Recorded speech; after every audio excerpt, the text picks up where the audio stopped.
Robert Mercer's pen hovered over the final signature line of the divorce papers. The mahogany desk in his home office felt cold beneath his palm as afternoon sunlight streamed through floor-to-ceiling windows, illuminating the New York skyline beyond. At 52, he had built an empire from nothing, $12 billion worth of hotels, resorts, and real estate developments spanning 3 continents. Now his 6-year marriage to Victoria was ending with the same clinical efficiency with which he conducted business. "Just sign here, Mr. Mercer, and we're done," said Howard Bennett, his attorney of 15 years, pointing to the last empty space on the document. Victoria sat across from him, her posture perfect as always, designer dress impeccable, not a strand of her chestnut hair out of place. She hadn't shed a tear during the entire proceedings. Robert had always admired her composure. It was one of the qualities that had first attracted him to her at the charity gala where they met 7 years ago. Now that same composure made her seem like a stranger. The silence in the room felt oppressive. Their marriage counselor had called it emotional distance. Robert called it the inevitable result of 2 ambitious people who had forgotten why they fell in love. No children to consider, no shared dreams left to pursue. Just the division of assets and the careful extraction of 2 lives that had become too entangled to separate without legal intervention. Victoria gets the Hamptons estate, the apartment in Paris, and the art collection as agreed, Howard continued, flipping through the pages. You retain ownership of Mercer International Holdings and all business assets. The financial settlement has been transferred to her accounts this morning, $40 million, the price of freedom. Less than he'd expected to pay, actually. Victoria could have pushed for more, but she hadn't. Another surprise in a process full of them. Robert lowered the pen to the paper, but before the ink could touch, Victoria spoke. "Wait." Her voice was steady, but something in it made Robert look up. "There's something you should know." The room fell silent. Howard shifted uncomfortably in his chair. "Can we have a moment alone?" Victoria asked, her eyes never leaving Robert's. Howard glanced at Robert, who nodded. "I'll be right outside," the lawyer said, gathering his papers and stepping out, closing the heavy door behind him. For several seconds after the door closed, neither of them spoke. Victoria's hands were clasped tightly in her lap, her knuckles white. Whatever composure she'd maintained during the proceedings seemed to be cracking. "What is it, Victoria?" Robert asked, impatience edging his voice. They were so close to the end. Whatever she had to say, couldn't it have waited until after the papers were signed? Victoria took a deep breath. "I've been diagnosed with stage 3 ovarian cancer." The words hit Robert like a physical blow. He stared at her, searching her face for any sign that this was some kind of manipulation or tactic. There was none, just the truth, raw and unvarnished, in eyes that suddenly looked tired. "When?" he managed. 2 weeks ago. I didn't want it to affect the divorce proceedings." Robert leaned back in his chair, running a hand through his salt and pepper hair. "Why tell me now? Why not after we signed?" Victoria looked down at her hands. "Because you deserve to know before making your final decision. I'm not asking for anything, Robert. The settlement is more than generous. I couldn't let you sign without knowing." Robert stood abruptly, walking to the window. Below, Manhattan continued its relentless pace, oblivious to the earthquake happening in his office. Cancer. The same disease that had taken his mother when he was 12. He closed his eyes, memories washing over him. Hospital corridors, the smell of antiseptic, his father's broken expression. "What's your prognosis?" he asked without turning around. 60% chance of 5-year survival with aggressive treatment. I start chemotherapy next week." Robert turned to face her. "And who's going with you?" Victoria's gaze dropped. "My sister will fly in from Chicago when she can, otherwise I'll manage." "You'll manage," Robert repeated flatly. 6 years of marriage, and this was what they'd come to, strangers managing separate crises. When had they stopped being a team? He returned to his desk and sat down heavily. "Why didn't you tell me when you found out? You made it very clear you wanted this divorce, Robert." "The last thing I needed was your pity, or worse, your obligation." There was a flash of the old Victoria in her eyes, proud, fierce, independent to a fault. "It wouldn't have been obligation," he said quietly, though he wasn't entirely sure that was true. Victoria smiled sadly. "Wouldn't it? We haven't had a real conversation in over a year. You've been in Dubai or Singapore more often than you've been home. The last time we had dinner together, you spent the entire time on your phone." Each word was a precise strike at the truth. Robert couldn't deny any of it. He'd retreated into work as their marriage cooled, using business trips as an excuse to avoid confronting what was happening between them. "I don't need your help, Robert," Victoria continued. "I just needed you to know. Now you can sign with clear conscience." Robert stared at the papers in front of him. The culmination of months of negotiations, the end of a chapter he'd been eager to close. Now everything felt different. "Do you still want this divorce?" he asked, surprising himself with the question. Victoria looked startled. "Do you?" Before he could answer, a knock came at the door. Howard poked his head in. "Everything all right? We have another appointment in 30 minutes. "We need more time," Robert said firmly, not taking his eyes off Victoria. "But the settlement—" "We'll wait. Thank you, Howard. I'll be in touch." The dismissal was clear. After the lawyer left, an uncomfortable silence filled the room. Victoria was the first to break it. "I'm not telling you this to trap you, Robert. If you sign those papers, I'll understand. We've both accepted this marriage is over." Robert stood up and walked to the small bar in the corner of his office. He poured 2 glasses of water, bringing one to Victoria. "Remember Lake Como?" he asked suddenly, handing her the glass.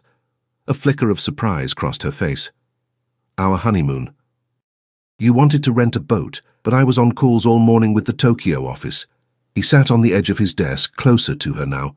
"By the time I finished, you were gone. I found you on the dock, about to head out with that old Italian man.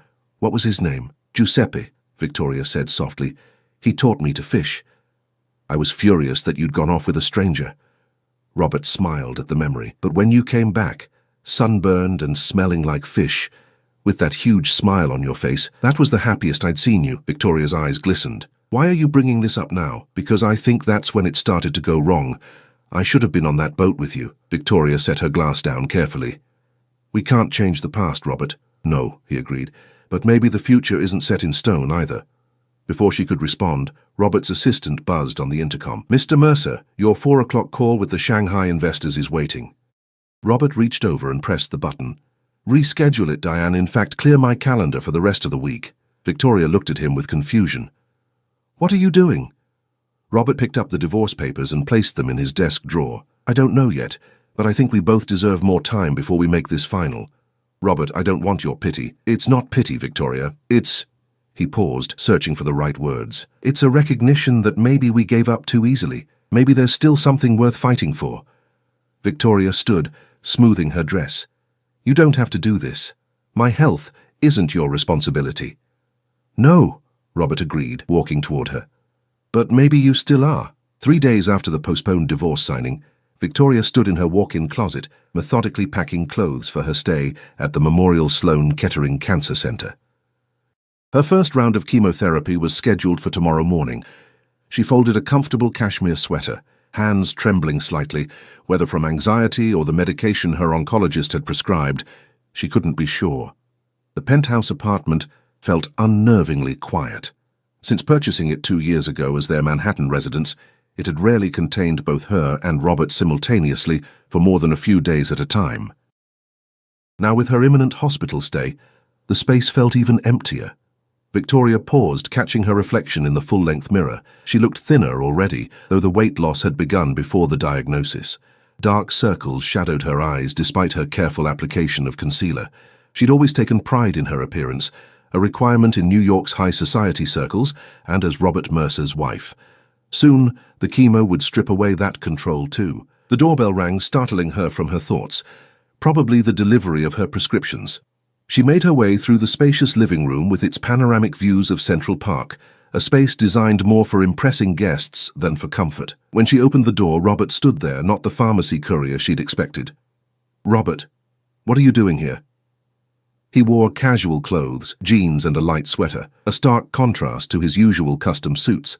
In one hand, he carried a paper bag from Dean and DeLuca, in the other a small suitcase.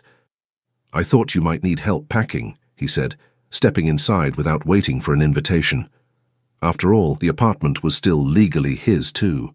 "I've got everything under control," Victoria replied automatically, a response that had become her mantra throughout their marriage. Robert set down the bag on the kitchen island. "I brought dinner. That seafood risotto you liked from that place in Soho." The gesture was so unexpected that Victoria didn't know how to respond. When was the last time Robert had brought her dinner? When was the last time they'd eaten together without phones, laptops, or business associates present? You didn't have to do that, she said finally. I know. He began unpacking the food, but I wanted to. They ate at the dining table, an expanse of Italian marble that could seat 12 but rarely hosted more than business associates, or the occasional charity committee meeting. The conversation was stilted at first, careful pleasantries about the weather, a new exhibit at the Met, neutral territory that didn't venture near their crumbling marriage or her diagnosis. I spoke with Dr. Weiss, Robert said as they finished eating. Victoria set down her fork. You called my oncologist. I wanted to understand what you're facing. Robert's expression was unreadable. Why didn't you get a second opinion? I did. Dr. Weiss was the second opinion. Robert nodded, absorbing this information. He said you've opted for the most aggressive treatment protocol. I didn't see the point in half measures. Victoria dabbed her lips with her napkin, a gesture of composure when she felt anything but composed. He also mentioned you've been coming to all your appointments alone. Victoria shrugged. As I told you, my sister comes when she can. Amanda has 3 kids and lives in Chicago. How often is when she can? Often enough. Victoria stood, collecting their plates. Robert, why are you really here? You've made your position clear for months. The divorce papers are ready. My illness doesn't change the fact that this marriage hasn't worked for a long time. Robert followed her to the kitchen, leaning against the counter as she loaded the dishwasher, a task their housekeeper usually handled, but Victoria needed the distraction. Do you remember what you said when I proposed? He asked suddenly. Victoria paused, a glass suspended in her hand. That was a long time ago. You said, I'm not easy to love, Robert. Are you sure about this? She set the glass down carefully. And you said you were sure. You were wrong. No. Robert shook his head. I wasn't wrong. I failed. There's a difference. Victoria closed the dishwasher with more force than necessary. Does it matter now? I think it might. Robert reached for her hand, but she pulled away, moving to wipe down the counter. I appreciate the dinner and whatever this is, Victoria gestured between them, but I'm not interested in a guilt-driven reconciliation. I've accepted my diagnosis, and I've accepted that our marriage is over. You should too. Robert's phone rang, the specialized tone he used for important business calls. In the past, he would have answered immediately, no matter the circumstances. This time, he silenced it without looking. I'm coming with you tomorrow, he said, the statement not a question. That's not necessary. Victoria, his voice softened. Let me do this. Not as your husband, if that's what you want, but as someone who still cares what happens to you. The sincerity in his eyes made something inside her waver. How long had it been since Robert had looked at her like that? Since she'd felt like more than an accessory to his success. Fine, she conceded, but don't expect this to change anything. The next morning, Victoria woke to the smell of coffee. For a moment, she was disoriented. Robert never made coffee. During their marriage, he was either already gone when she woke, or waited for their housekeeper to handle such tasks. She found him in the kitchen, dressed in another casual outfit, typing on his laptop while sipping from a mug. You're still here, she observed, reaching for the coffee he'd poured for her. I said I'd go with you, he replied without looking up. Car's coming at 9. Victoria leaned against the counter, studying him. Something had changed in Robert, but she couldn't quite identify what. There was a stillness to him that she hadn't seen in years, maybe ever. The Robert she knew was always in motion. Always 3 steps ahead, plotting his next acquisition or expansion. What about the Shanghai deal, she asked, knowing it had been consuming his attention for months. Jason's handling it. Robert closed his laptop.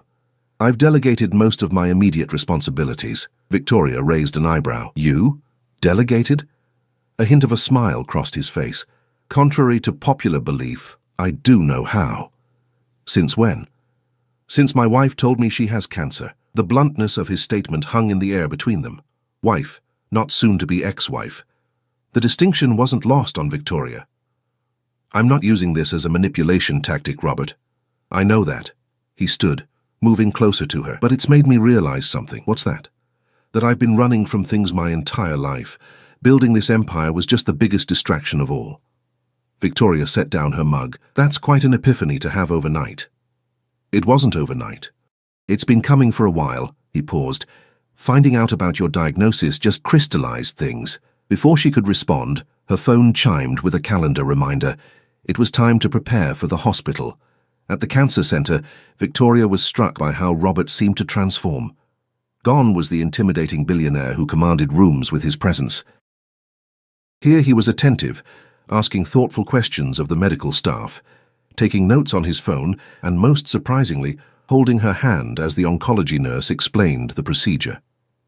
As the nurse inserted the IV that would deliver the chemicals designed to kill the rogue cells in her body, Victoria finally asked the question that had been nagging at her. "Why did you want a divorce, Robert? Really?"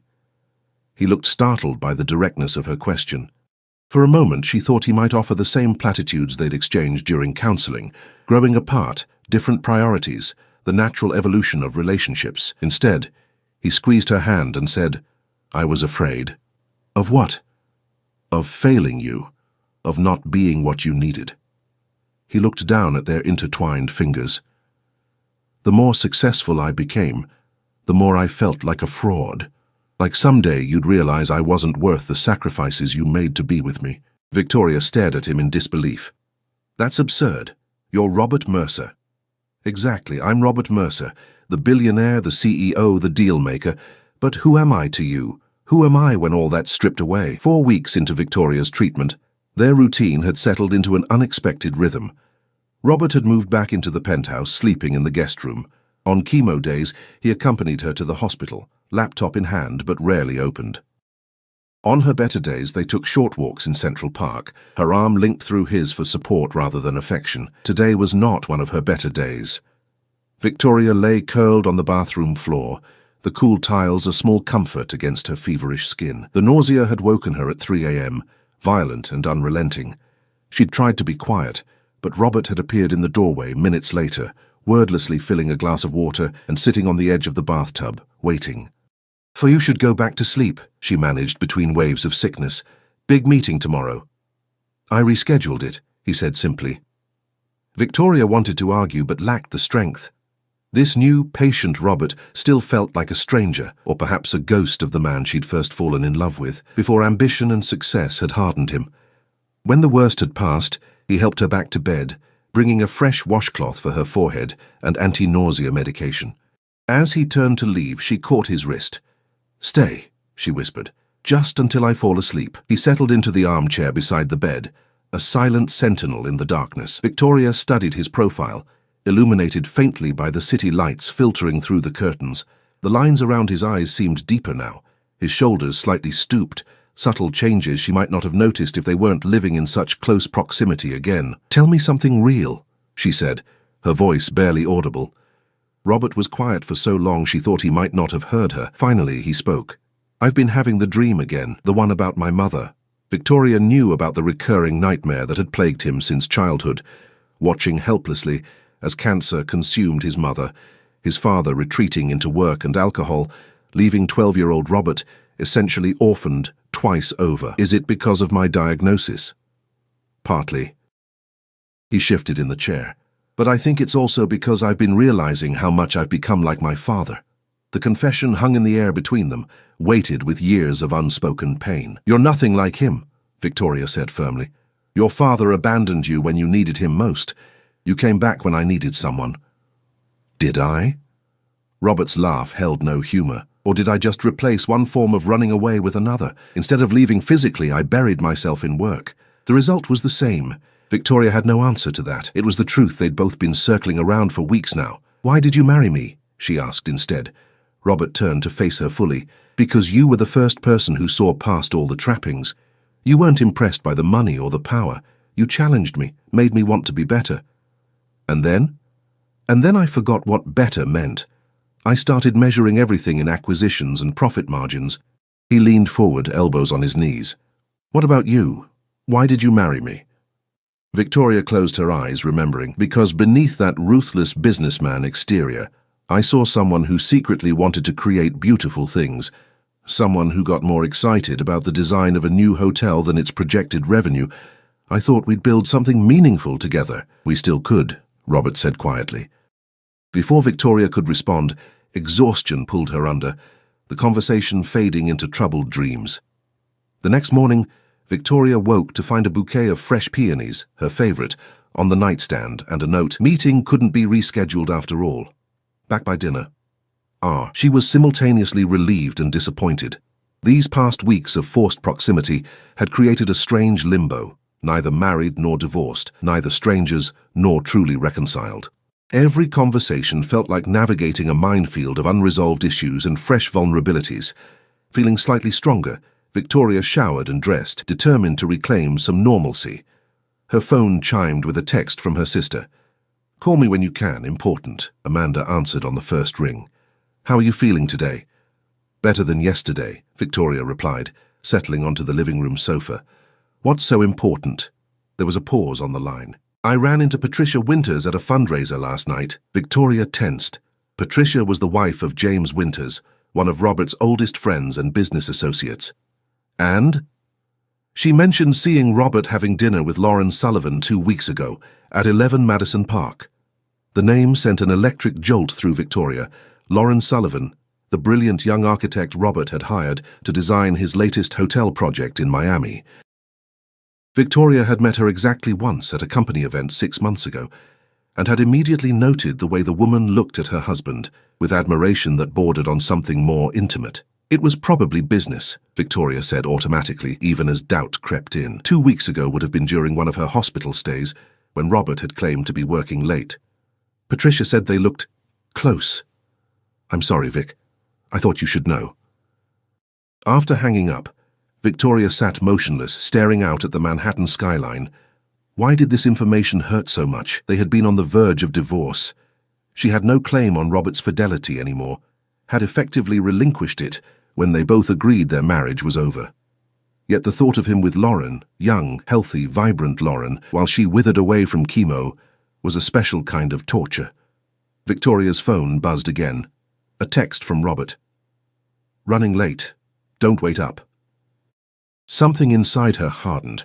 Without allowing herself to reconsider, she called for a car and got dressed. If Robert could resume his life, so could she. 90 minutes later, Victoria entered the sleek lobby of Mercer International Holdings. The receptionist's eyes widened in recognition. "Mrs. Mercer, we weren't expecting you. Mr. Mercer is in a meeting right now." "I know," Victoria smiled smoothly. "I'll wait in his office." She moved through the familiar corridors, nodding at startled employees who clearly hadn't expected to see the boss's wife, especially not one supposedly battling cancer. The whispers followed her to the executive floor. Robert's assistant, Diane, nearly dropped her coffee when Victoria approached her desk. "Mrs. Mercer, Mr. Mercer is in the Sullivan presentation and asked not to be disturbed." "The Sullivan presentation?" Victoria kept her voice level. "Lauren Sullivan?" "Yes, for the Miami property. They've been in the conference room all afternoon." "I see." Victoria glanced toward the closed conference room doors. "Actually, I think I'll join them. It's been too long since I've been involved in the business. But Mrs. Mercer..." Victoria was already pushing open the door. Inside, Robert stood at the head of a long table, surrounded by executives and design team members. At his right hand sat Lauren Sullivan, pointing at architectural renderings projected on the wall. The room fell silent as every head turned toward the interruption. Robert's expression shifted from irritation to shock. "Victoria?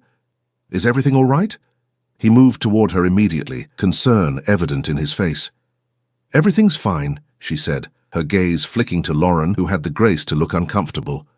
"I was feeling better and thought I'd see what's kept you so busy lately." Robert guided her to a chair, murmuring, "You should have called. I would have arranged a car." "Clearly I'm interrupting," Victoria said, loud enough for everyone to hear. "Please continue, Miss Sullivan. I'm eager to see your vision for my husband's latest project." The meeting resumed with palpable tension. Victoria observed the interactions carefully, searching for evidence of the relationship Patricia had implied. She found nothing obvious. Robert maintained professional distance, addressing Lauren as formally as the other team members. Yet there was something in the way Lauren deferred to Robert, how she seemed to anticipate his questions before he asked them. That suggested a rapport built over many private conversations. When the meeting concluded, Victoria noticed Lauren lingering, clearly hoping for a moment alone with Robert. "Miss Sullivan," Victoria approached her directly. "Your designs are quite impressive. I'd love to hear more about your inspirations sometime." Lauren smiled tightly. "Thank you, Mrs. Mercer. That's very kind. Perhaps when you're feeling better?" "I'm feeling fine now, actually." Victoria maintained eye contact. "Well enough to be more involved in my husband's projects going forward." The architect's smile faltered. "Of course, that would be wonderful." After everyone had filed out, Robert closed the door and faced Victoria. "What was that about?" Patricia Winters saw you having dinner with Lauren at 11 Madison Park 2 weeks ago. Victoria crossed her arms. When you told me you were working late.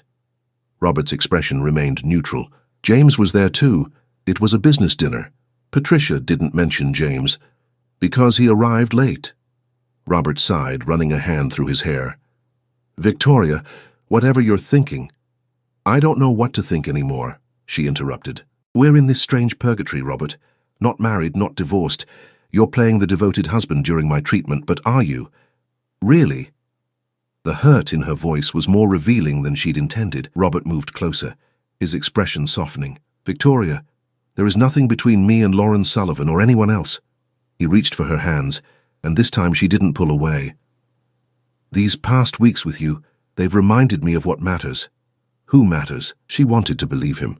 God help her, she wanted to trust that the changes in him were genuine, that his commitment to her wasn't just guilt or obligation. Then why did you... The office door burst open. Diane stood there, face pale. Mr. Mercer, I'm so sorry to interrupt, but it's urgent. There's been a fire at the Singapore site. 3 workers are hospitalized. Robert's entire demeanor transformed instantly, the businessman taking control. Get the crisis team on the line. I need to speak with site management immediately. As he turned to his computer, Victoria felt the familiar wall going up between them. This was the Robert she recognized, the man whose identity was inextricably bound to his empire. You should go home, he told her, already dialing. This could take all night. Victoria nodded, gathering her purse. Just as she reached the door, Robert called her name. Victoria, we're not done with this conversation, I promise. She looked back at him, already absorbed in the crisis, already a million miles away from the man who had sat beside her bed in the darkness. Aren't we?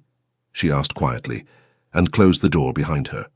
Victoria sat in Dr. Weiss's office 3 months after her diagnosis, hands clasped tightly in her lap as she awaited the results of her latest scan.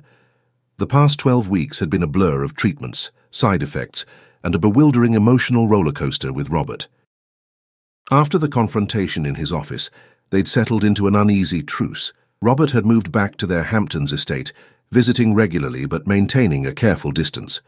The divorce papers remained unsigned, tucked away in his desk drawer, a suspended sentence neither was ready to execute or dismiss. Dr. Weiss entered, his expression unreadable as he took a seat across from her. Victoria, I've reviewed your scans.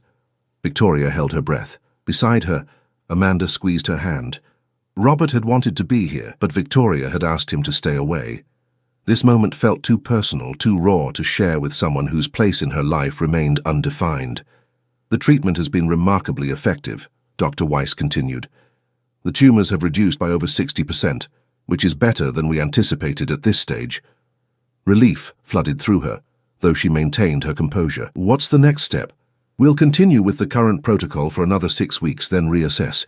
But Victoria, the doctor leaned forward, this is very good news. You're responding exceptionally well. Outside the hospital, Victoria stood on the sidewalk, letting the September sun warm her face. For the first time in months, she allowed herself to feel something like hope, not just about her prognosis, but about the possibility of a future, whatever shape it might take. You should call Robert, Amanda said gently. Whatever's happening between you two, he deserves to know. Victoria nodded, though she made no move to take out her phone. I will, but there's something I need to do first. That evening, Victoria sat at the dining table in her penthouse, surrounded by papers, financial statements, property deeds, investment portfolios, the documentation of a life intertwined with Robert's.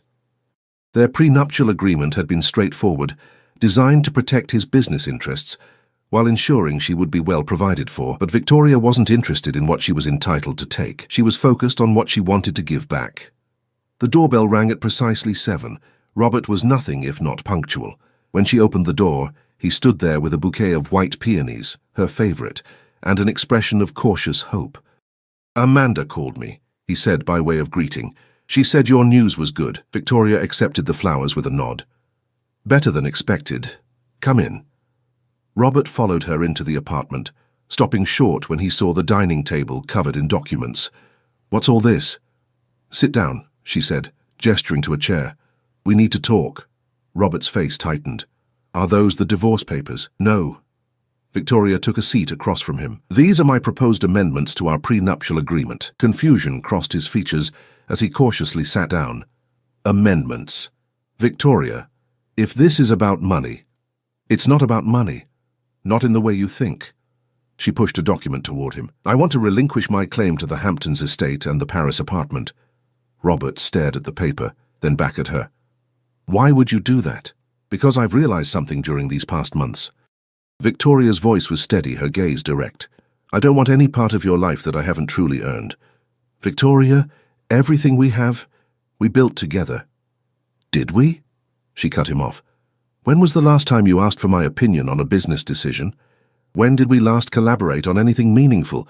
The truth is, Robert, we stopped being partners long before we stopped being husband and wife. Robert set the document down, studying her with an intensity that reminded her of their early days together, when every conversation felt like a delicious challenge, a meeting of equals. What are you really saying? Victoria took a deep breath. I'm saying I want a clean slate. If we're going to try again, and I'm not saying we should, it needs to be on different terms. Different how? Equal partnership. True collaboration. She met his gaze unflinchingly. I was as much to blame for the failure of our marriage as you were. I retreated into charity work and social obligations because it was easier than fighting for my place in your world. Robert was quiet for a long moment, absorbing her words. And now? Now I want to build something of my own. Victoria slid another document toward him. I've been developing a concept for a foundation. Healthcare advocacy for women without insurance or resources. Education initiatives. Research funding. Robert scanned the business plan she'd created, his expression shifting from surprise to admiration. This is impressive. When did you put this together? During chemo sessions. Turns out having poison pumped into your veins gives you perspective on what matters. Victoria allowed herself a small smile. I want to run this foundation, Robert, not as your wife, not with your name opening doors, but as Victoria Kent, the person I was before I met you. Oh, you want to use your maiden name? Professionally, yes. She watched his reaction carefully. This isn't about rejecting you. It's about finding myself again. Robert leaned back in his chair, studying her with new eyes. The silence between them was charged with unspoken questions, possibilities hovering just out of reach. Finally he asked, And where do I fit into this vision of yours? Victoria stood, moving to the floor-to-ceiling windows overlooking the city. That depends. On what? On whether you meant what you said about being afraid of failing me. She turned to face him. On whether you're willing to take a risk on something you can't control. Robert followed her to the window, standing close enough that she could smell his familiar cologne. I've spent my entire career taking calculated risks. This isn't a business decision, Robert. Victoria's voice softened. This is about faith, trust, believing in something you can't quantify on a balance sheet. Outside, the city lights winked against the deepening twilight, thousands of lives intersecting, separating, continuing in their own orbits. For so long, she and Robert had been like two separate planets, their gravitational fields pulling at each other, but their paths diverging. I have a confession to make, Robert said suddenly. Victoria tensed, bracing herself. The Singapore fire, he continued. It wasn't as serious as Diane made it sound that day in my office. One minor injury quickly treated. I let you believe it was worse because I was afraid of the conversation we were having. The admission hung between them, weightier than Victoria had expected. Why tell me this now? Because I don't want any more lies between us, not even small ones. Robert turned to face her fully. I've had 3 months to think about what matters to me, about who matters. And I realized something while you were fighting for your life. I've spent my entire career building an empire that means nothing if I have no one to share it with. Victoria studied his face, searching for signs of the old Robert, the man who made grand gestures when backed into emotional corners, only to retreat once the crisis had passed. Words are easy, Robert. Actions, then. He reached into his pocket and pulled out a folded document, the divorce papers. With deliberate movements, he tore them in half, then quarters. I don't want a divorce, Victoria. I want a second chance, a fresh start. It won't be easy, she warned. My treatment isn't over. There will be more bad days, and even if I beat this— When, he corrected firmly, when you beat this. Even then, Victoria continued, we have years of patterns to break, habits that destroyed us once. Robert reached for her hand, and this time she let him take it. Then we break them. Together. The conviction in his voice stirred something in Victoria, a cautious hope she'd been afraid to acknowledge. What about your empire? The deals, the meetings, the constant travel? I've been restructuring the company, delegating more, training the executive team to operate without my constant oversight. He smiled ruefully. Turns out, I'm not as indispensable as I thought. Robert Mercer admitting he's not essential? Now I know the world has turned upside down. They both laughed, and for a moment it felt like the early days of their relationship, when laughter came easily and the future stretched before them, bright with possibility. I have a proposal, Robert said, his tone turning serious again. Not a business proposal, a life one. Victoria raised an eyebrow. I'm listening. When you finish this round of treatment, let's go away. Not to any of our properties or the usual places. Somewhere new, where no one knows us. Just you and me, rediscovering each other outside of all this. He gestured to the penthouse, the view of Manhattan, the trappings of the life they'd built. Where did you have in mind? That small coastal town in Portugal you always talked about visiting. Cascais, right? No business meetings, no charity galas, just us. Victoria felt something shift inside her, a wall crumbling, a door opening to a future she hadn't allowed herself to imagine. And after Portugal? After Portugal, we come back and build something new, your foundation, maybe some projects together, things we both care about. A life that belongs to us, not to Mercer International Holdings. And if my cancer comes back? Robert's grip on her hand tightened. Then we face it, together. No running away, not me through work, not you through independence. We stand and fight side by side. Victoria studied him. This man she had loved, resented, nearly left, and somehow found again in the most unexpected circumstances. The old Robert would have made promises easily, confidently, with the assumption that money and power could fix anything. This new Robert, or perhaps the original Robert she'd glimpsed beneath the billionaire facade years ago, spoke with humility, with the awareness that some things couldn't be controlled or acquired. I'm still going to use my maiden name for the foundation, she said finally. Victoria Kent. I wouldn't have it any other way, Robert replied with a smile, though I hope you'll keep Mercer in some capacity. I think I can manage that. He pulled her gently into his arms, careful of her still fragile body. So, Victoria Kent Mercer, do we have a deal? Victoria reached up to touch his face, tracing the lines that months of worry had etched deeper. We have a beginning, she corrected. The deal we'll negotiate day by day. Outside, the first stars appeared in the New York sky, tiny pinpricks of light against the vast darkness. Victoria had always loved this hour. Not quite day, not quite night, but the promise of both ending and beginning.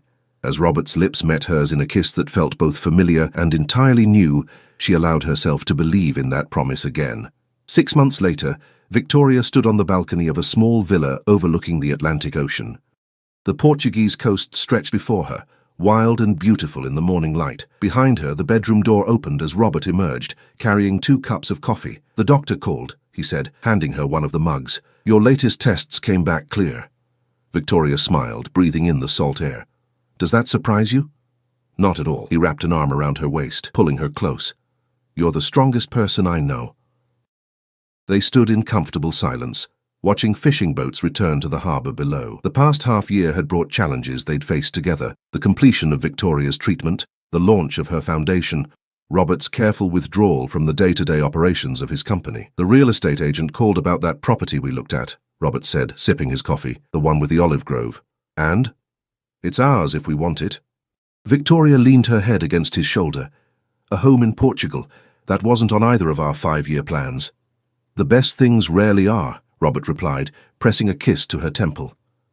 As the sun climbed higher in the sky, Victoria thought about the unsigned divorce papers that had once represented the end of their story. How close they had come to walking away from each other. How one sentence, "There's something you should know," had changed everything. Not because her illness had obligated Robert to stay, but because it had forced them both to confront what truly mattered, to rebuild not just their marriage, but themselves. I love you, she said simply. Robert turned to face her, the morning light illuminating the smile that still, after all this time, made her heart skip.